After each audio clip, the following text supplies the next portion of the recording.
This will be the first screenshot video in the Intro to Law course regarding torts.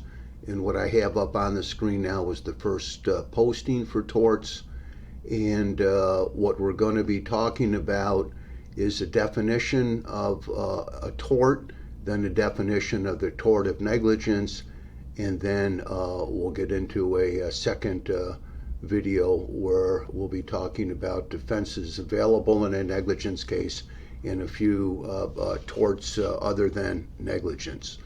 If we're talking about a tort, or if you will, if we're defining a tort, we could say that it's a civil wrong as opposed to a criminal offense, and it's also independent of a claim based on breach of contract. If you and I are parties to a contract, then we each owe promises to the other by way of the contract's existence. And if we don't keep those promises, we can be sued for breach of contract.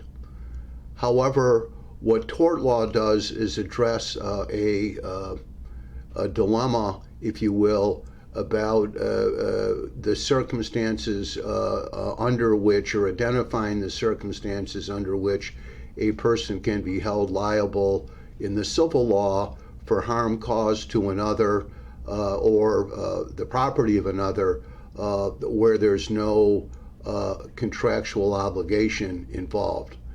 And when we talk about torts, we really end up talking about nominative, easy for me to say, nominative, or specific torts.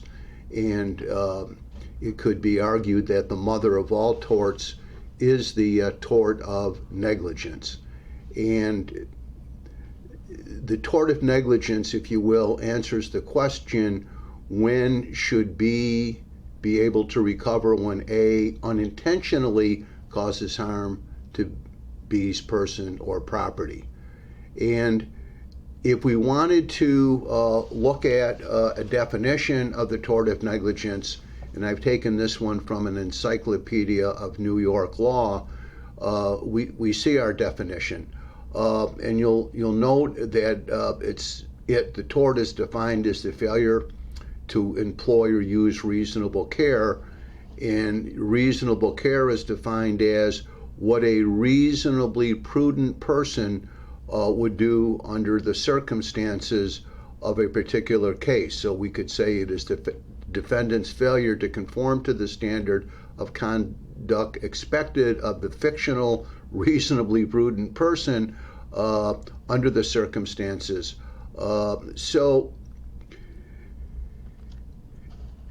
in a negligence case, a comparison must be made between what the defendant did to what a reasonable person under the same circumstances would have done.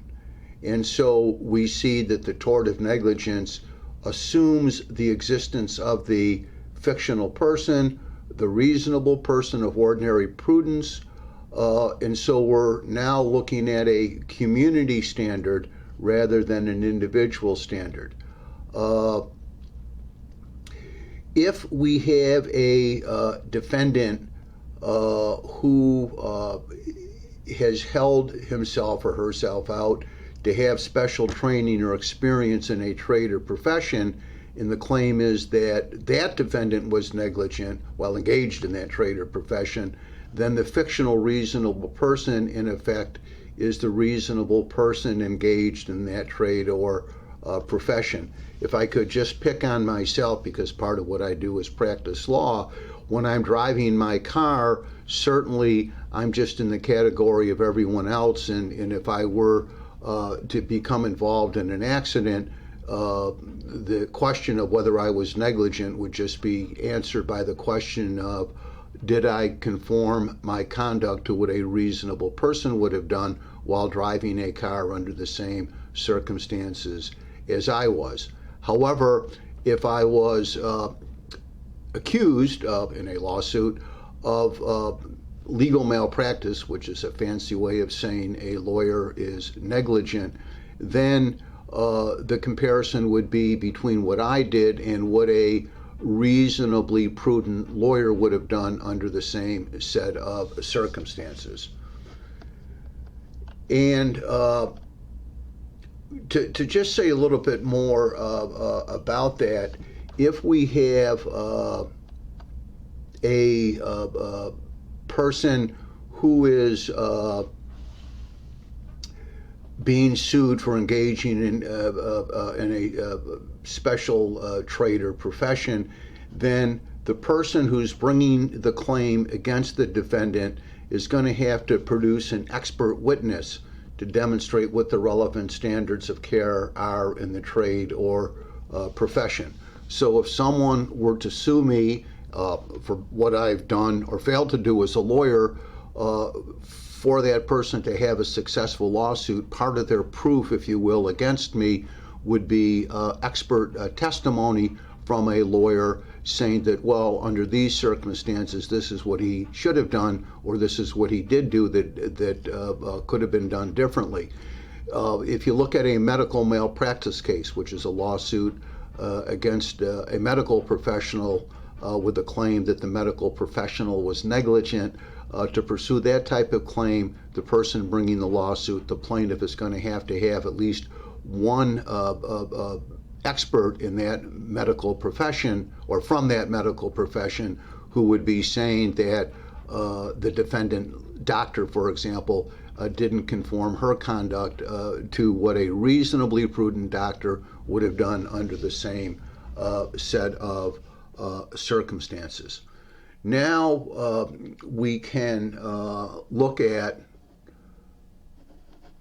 defenses in a negligence case.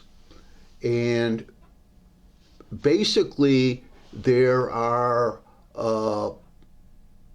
two potential defenses. And one defense would be what we call comparative negligence.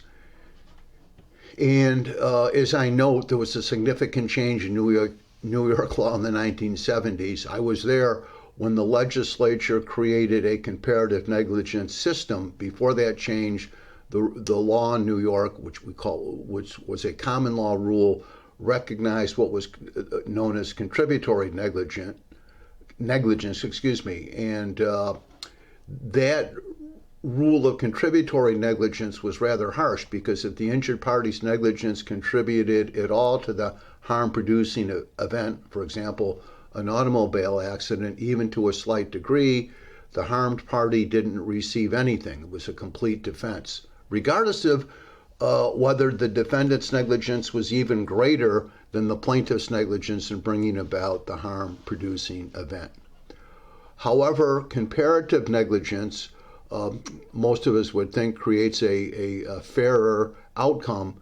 And a plaintiff's negligence, assuming the defendant also was negligent, doesn't completely bar recovery, but diminishes the amount of damages by the percentage plaintiff's negligence contributed to the harm-causing event. And I have a little example there for you about that. So what I'll do is end this screenshot video at this point, and then we'll pick up on the second posting.